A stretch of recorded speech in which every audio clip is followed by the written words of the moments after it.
Queremos cumprimentar todos os nossos irmãos em Cristo, nossos amigos, com a graça e com a paz do nosso Senhor Jesus Cristo. Estamos começando mais um programa Escola Bíblica, transmitido diretamente aqui da TV ADNP. Esta lição de hoje, já estamos na lição de número 12, faltando apenas mais uma para encerrarmos então esse terceiro trimestre, para entrarmos num novo assunto dentro do quarto trimestre. O tema desta aula de hoje trata do seguinte: os pecados de omissão e de opressão. Então são esse o tema da aula de hoje, e para tanto queremos então estar lendo o textual da lição, que se encontra na Epístola de Tiago, capítulo 4, e o versículo então 17, que diz: aquele, pois, que sabe fazer o bem e não o faz, comete pecado. Esse texto nós até lemos ele, estudamos no capítulo anterior da aula passada, falamos um pouquinho, e esse é o texto que está trazendo hoje para então abrirmos a aula de hoje. Bom, na aula anterior, começamos então, como já dissemos, a abordar a respeito do pecado de omissão, Pois a palavra do Senhor é bem clara, ela não deixa rodeios, ela não rodeia, ela é bem objetivo. Então ela diz que aquele, pois, que sabe fazer o bem e não o faz, comete pecado. Então ela é bem clara nessa questão. E a lição então dessa semana, que estaremos estudando no próximo domingo agora, dia 21 de setembro, ela vem justamente trazendo algumas advertências sobre os perigos do pecado de omissão. E para tanto, então, nós observamos aqui que o objetivo da aula é justamente nos conscientizar acerca desta situação que está presente então no nosso dia a dia. Então, além dela nos conscientizar, ela vem também nos mostrar que adquirir bens, olha só, à custa da exploração alheia é pecado.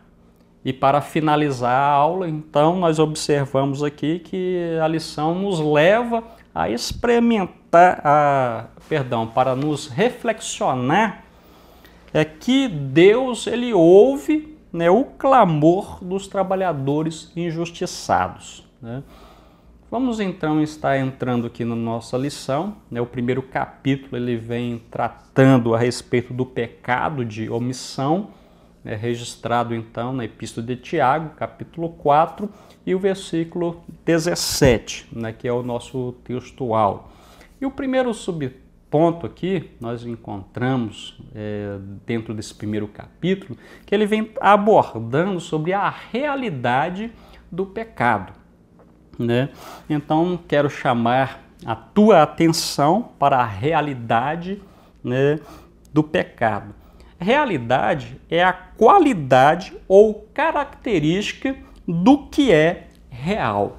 Então, nós observamos que quando a Bíblia ela vem tratando de pecado, ela trata de uma forma tão real, de uma forma tão verdadeira quanto a salvação. Então, quando ela trata da salvação, ela vem tratando de maneira real e verdadeira, assim também como o pecado. E podemos então comparar o pecado a uma erva daninha, pois passa a existir de uma maneira misteriosa, isto é, de forma inexplicável. Agora, o que nos chama a atenção é que ela só passa então a existir com a permissão do homem. Então nós observamos que ela é comparada a uma erva daninha, que ela nasce, cresce ali, passa a existir de maneira misteriosa, né, de forma inexplicável, mas só passa a existir com a permissão do homem, né? Então, essa é o que é, então, lamentável. Essa forma é lamentável. Pecado, então, do ponto de vista bíblico, é a desobediência à vontade de Deus, né? Então, pecado do ponto de vista bíblico é a transgressão da lei. E dentro desse texto que nós estamos estudando, pecado, né, dentro do conceito bíblico, é deixar de realizar o bem. Olha só, ao estudarmos então as epístolas de Paulo, as epístolas paulinas, né, o apóstolo Paulo descreve, né, o pecado como sendo então o estado, né, de separação do homem em relação a Deus, né, em relação ao seu Criador. Então as palavras utilizadas por Paulo, usadas pelo apóstolo, né, são palavras duras, e essas palavras não podem ser mudadas então para apoiar os defensores da autoestima, né, que querem ensinar ou que ensinam as pessoas a culparem os outros pelos fracassos seus e também por suas iniquidades, né? Então não podemos transferir essa responsabilidade para outrem. No segundo lugar, nós encontramos aqui o pecado de comissão. Então, o pecado de comissão é fazer justamente o que Deus proíbe, né? Ou seja, realizar, né, aquilo que é expressamente condenado por Deus. Então, temos que saber diferenciar entre comissão e omissão, né? Olha só, nós observamos aqui, né, como exemplo, Adão e Eva. Eles foram proibidos de comerem do fruto da árvore do bem e do mal. Então, havia uma proibição, né, expressa de Deus, né, direta de Deus, né, e eles então desobedeceram, né. Nós podemos olhar para um outro exemplo, a aliança feita também com os gibeonitas. Quando olhamos para o livro de Êxodo, capítulo 23, versículo então 32, está registrado que Deus falando, olha, não farás aliança alguma com eles ou com os seus deuses, né? E para tanto nós observamos e vemos o povo de Israel realizando, né, alianças, e nesse caso aqui alianças com os gibeonitas, com os inimigos do povo de Deus. E como um terceiro exemplo, podemos citar ainda o caso de Acã, o pecado de Acã, né? Então Deus, quando estava entregando, né, a cidade de Jericó nas mãos, né, dos hebreus, Deus havia ordenado para Josué, falou assim, olha, tão somente guardai-vos, né, do anátema.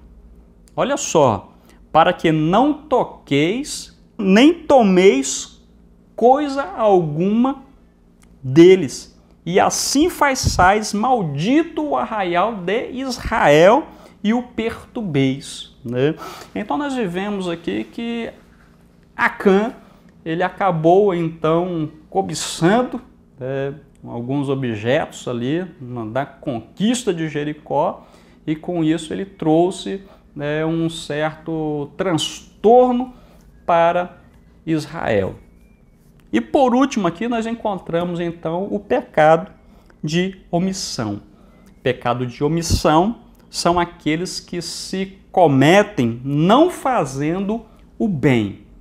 Comissão é fazendo o que Deus proíbe. Agora, no caso de omissão, é deixando de fazer o bem a que estamos obrigados. Então, logo, podemos ver que omissão é o ato de ignorar. Omissão é o ato de passar de largo, né? É de fazer vistas grossas, né? Isso é pecado de omissão. Observamos aqui então, né, que algumas palavras de Jesus, né, registradas aqui no Evangelho, nós observamos que Jesus citou, né, uma parábola dos talentos. E ele deixou registrado que o que recebera um, saindo, ele foi o quê? Abriu uma cova, escondeu o dinheiro do seu senhor, né? Então este homem a quem Jesus estava se referindo foi-lhe entregue um talento, né? Foi-lhe entregue um talento. No entanto, ele não jogou fora esse talento, ele não desperdiçou esse talento, ele não o empregou mal, esse talento, né? Ele só teve a omissão de não o empregar bem. E só pelo fato dessa sua omissão foi ele condenado. Nós podemos observar uma outra palavra de Jesus a respeito, está registrado no Evangelho de Mateus, segundo escreveu Mateus, capítulo 25, que trata ali sobre as 10 virgens, né? E nós observamos que as loucas, né, disseram às prudentes: dai-nos do vosso azeite, porque as nossas lâmpadas se apagam. Então nós observamos aqui que as 5 virgens nécias, né, eram virgens, né, não eram mal procedidas, não cometeram impurezas, elas só tiveram a omissão de não estarem com as suas lâmpadas com óleo. E por causa dessa omissão, se lhes fechou então a porta do céu. E por último, nós podemos ver aqui um outro exemplo dado por Jesus, foi a questão dos convidados para as bodas, né?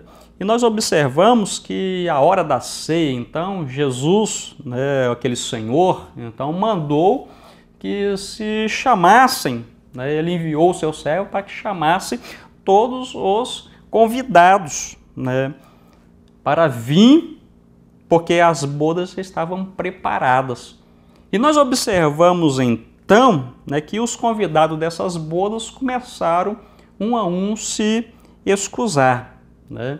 Então esses convidados para as bodas não foram roubar, eles não foram matar, eles não juraram falso, né? Foi cada um para a sua ocupação ordinária. Agora o que nos chama a atenção que eles não deram então outra escusa, né? Outra escusa. E só por esta omissão de não aceitarem o convite, né, todos então foram privados, né, da ceia da glória do Senhor. Então nós destacamos aqui bem que o pecado de omissão, ele é sério. O segundo capítulo desta lição, ele vem tratando sobre o pecado de adquirir bens à custa da exploração alheia. E para tanto, então, ele começa a abrir esse segundo capítulo tratando sobre o julgamento divino sobre os comerciantes ricos, né? Então nós observamos, né, que, agora prestem atenção, né, vocês que são ricos, chorem e lamentem-se pela miséria que está vindo sobre vocês. É o versículo 1 do capítulo 5 da Epístola de Tiago. Então havia, né, um grande abismo entre os ricos, né, e os pobres daquela época, né, da época em que Tiago estava escrevendo, né, a sua epístola. E Tiago, então, ele critica, né, por sua vez, essas pessoas ricas que, em sua arrogância, esquecendo-se de Deus, né, e da sua palavra, estavam virando as costas para o Senhor, né, esquecendo das palavras que o Senhor havia proferido. Então nós observamos que os tais, eles são condenados não pelo fato de serem ricos, né? Pelo contrário, mas porque suas riquezas foram mal adquiridas, permanecendo sobre eles, né, as marcas da corrupção. Então, analisando o contexto social da sua época, né, da época de Tiago, parece que o evangelho tocava os pobres, enquanto os ricos estavam então rejeitando Cristo, né, e com algumas exceções, é claro, né, tinha uns que abraçavam de bom agrado, mas a maioria estavam rejeitando o Senhor e passavam a oprimir o pobre. Riquezas são bênçãos do Senhor. Olha só como testifica então Salomão. Salomão testifica que a bênção do Senhor enriquece e com ela não traz desgosto. Olha só, mas quando a riqueza é desprovida da bênção do Senhor, olha só o que acontece. Os problemas então o acompanham de forma de inveja, injustiça, opressão, roubo, homicídio, né, abuso e mau uso. Em segundo lugar, nós encontramos aqui o mal que virá. É o versículo então de número 2 do capítulo 5.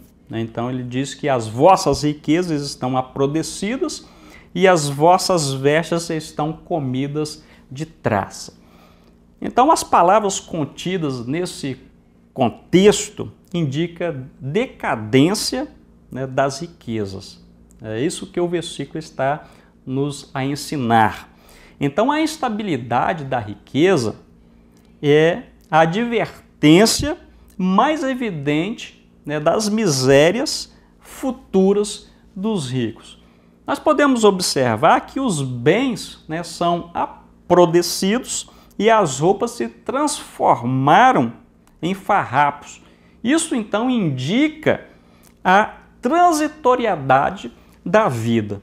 Mas como assim? Nós podemos ver que o seu dinheiro, a sua segurança, né, o seu luxo, a sua autoindulgência são equivalentes, né,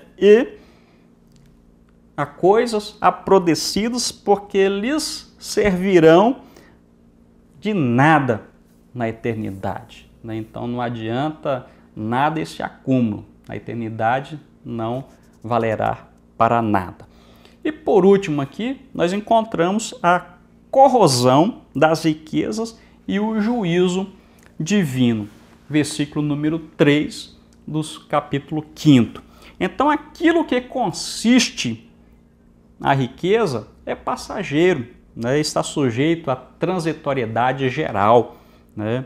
Então a economia de um país ela pode mudar, né, de uma hora para outra, né? As ações elas caem, muitos têm investido, né, em ações, em bolsa de valores e a todo momento está sujeito, né, a despencar.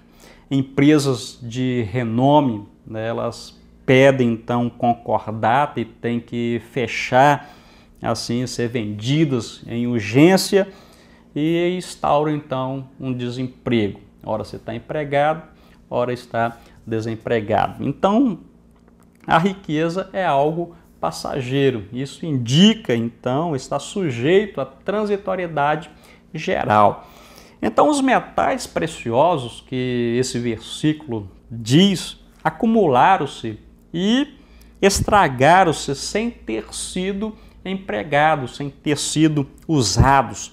Então, quando a riqueza não é usada para ajudar os outros, ela perde o seu valor.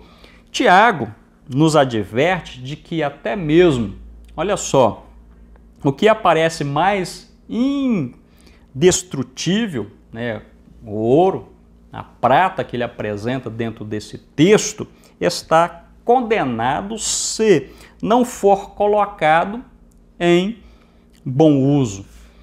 Então nós podemos observar ainda que a inutilidade do ouro, né, e a prata, né, acumulados servirão, né, ou seja, os comerá como o fogo no inferno. E nós observamos ainda que então se revelará a avareza, o egoísmo, a maldade dos ricos. Eles deixaram de fazer o bem, né, com o que tinham, e isso é pecado.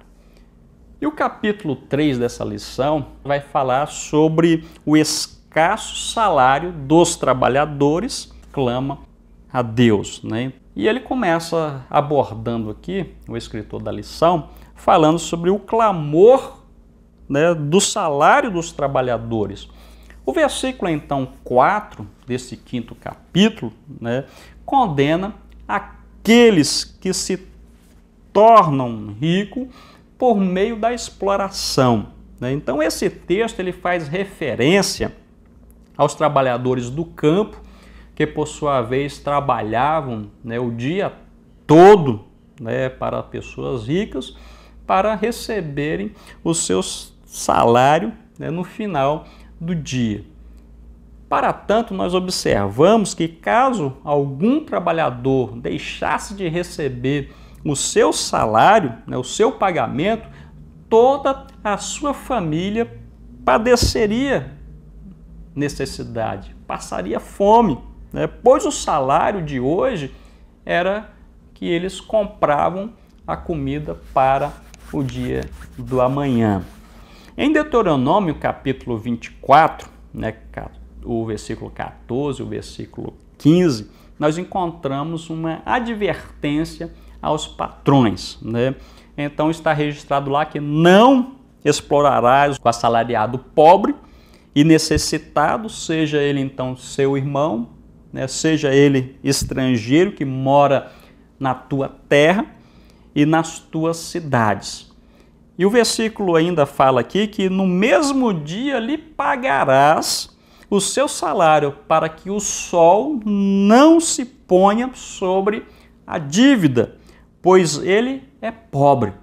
Olha só o que o versículo fala. E disso depende a sua vida, para que não clame, né, contra ti ao Senhor e haja em ti pecado. É isso registrado lá no Deuteronômio, né, isso dentro do Pentateuco, né. Em segundo lugar, nós observamos aqui a regalia dos ricos que não temem a Deus cessará. Versículo 5. Então, uma vida de luxo, né, uma vida de satisfação, né, de cada capricho, não tem basicamente nenhum valor. Então, o dinheiro não significará nada quando Cristo retornar, né? De modo que nós devemos passar, né, o tempo acumulando tesouros no céu, né, no reino de Deus, né, cujo valor é eterno. Temos aqui então o exemplo de uma parábola proferida por Jesus, né, uma parábola conhecida então como Lázaro e o rico. Nós podemos ver que era pobre, né, era mendigo, estava ali esperando, né, algum favor daquele rico, né? E o rico vivia com a sua vida regaladamente. E a palavra do Senhor diz que ambos morreram e foram sepultados. E a riqueza daquele rico não valeu de nada, né, quando ele foi para a eternidade. Então nós aprendemos muito com a palavra do Senhor. E o último subtópico desse terceiro capítulo, ele trata sobre o pobre não resiste à opressão do rico. Nós observamos que nesse contexto, Tiago, ele refere-se aos ricos que arrastam trabalhadores, né, aos tribunais. Olha só, que por sua vez esses trabalhadores não tinham então uma defesa adequada. Esses trabalhadores, nos tribunais, né, eles não tinham uma defesa sequer perante os ricos, né, influentes, que têm então condenado e devastado o pobre, que por sua vez não tinha condição de pagar um bom advogado, né? E também, muitas vezes, quando estudamos a história, aquela velha questão de subornar o juiz, né? Então, o desamparo desta vítima, né, somente aumenta a culpa do opressor. Então, quando o desejo, né, por riqueza se torna então intenso a ponto de planejar, atirar a vida de outra pessoa, a ganância torna-se então assassina. Então aí que mora o perigo, aí que mora então o pecado.